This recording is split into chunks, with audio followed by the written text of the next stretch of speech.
Hello friends, সবাই কেমন আছো? আশা করছি সবাই খুব ভালো আছো। সুন্দর একটা দিনের শুরু হয়েছিল মায়ের দর্শন দিয়ে। সকাল সকাল সানসেটে আমরা বেরিয়ে পড়েছিলাম।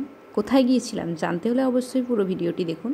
আমরা পৌঁছে গিয়েছিলাম পশ্চিম মেদিনীপুর জেলার মাদপুরের একটি বিখ্যাত বহুল জনপরিচিত মনসা মন্দিরে। কথিত আছে এখানে নিষ্ঠার সাথে যদি মায়ের কাছ থেকে কিছু চাওয়া হয়, মা অবশ্যই সেই মনস্কামনা পূর্ণ করেন। সেই বিশ্বাস নিয়ে আমরাও পৌঁছে গিয়েছিলাম মায়ের মন্দিরে। সপ্তাহে সব দিনই মন্দির খোলা থাকে, তবে শনিবার এবং মঙ্গলবার ভিড়টা একটু বেশি হয়। এখানে যারা পুজো দিতে আসেন তারা নিজ হাতে মায়ের পুজো করতে পারেন। পুজোর জিনিসপত্র চাইলে আপনি বাড়ির থেকেও নিয়ে আসতে পারেন, অথবা এখানে দোকান রয়েছে, দোকান থেকেও পেয়ে যেতে পারেন। এখানে যে পুকুরটি দেখতে পাচ্ছেন, ওখানে পা হাত ধুয়ে দোকান থেকে যদি জিনিসপত্র নেন তো দোকান থেকে নিয়ে, অথবা নিজের বাড়ির জিনিসপত্র নিয়ে সোজা আপনি মন্দিরে প্রবেশ করতে পারেন। চলুন আর কথা না বাড়িয়ে আমরা সোজা মন্দিরে প্রবেশ করি।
আমরা পৌঁছে গিয়েছিলাম মন্দিরে মঙ্গলবার সকাল 9টা নাগাদ। সপ্তাহে অন্য দিনের তুলনায় স্বাভাবিকভাবেই ভিড়টা একটু বেশিই ছিল।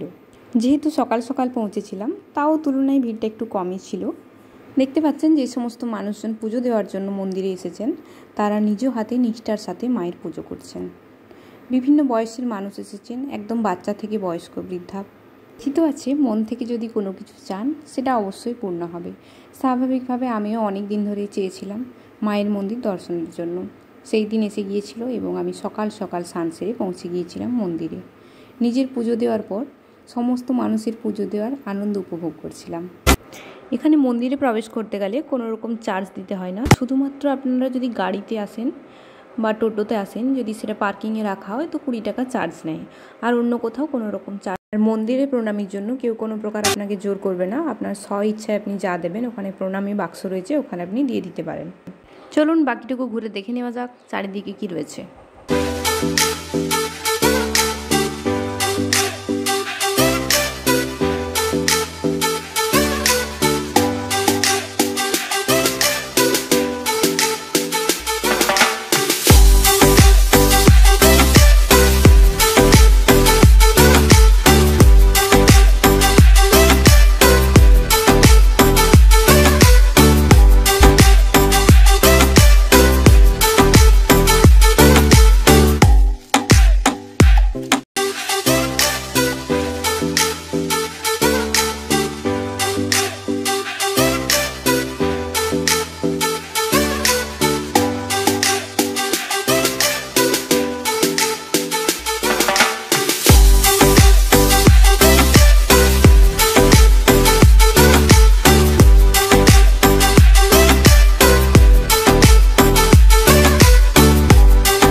দেখতে পাচ্ছেন মায়ের অনেক ছোট বড় মূর্তি রয়েছে।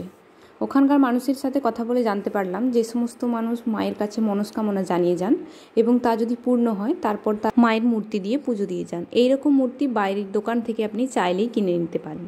চারিদিকে এত জনসমাগম, মায়ের নিষ্ঠা ভরে পুজো করা, ধূপের গন্ধ যেন একটা আলাদাই শান্তির পরিবেশ সৃষ্টি করেছে। যদি একটি সুন্দর দিন কাটাতে চান অবশ্যই পরিবারকে নিয়ে একদিন ঘুরে আসতে পারেন এই মায়ের মন্দিরে।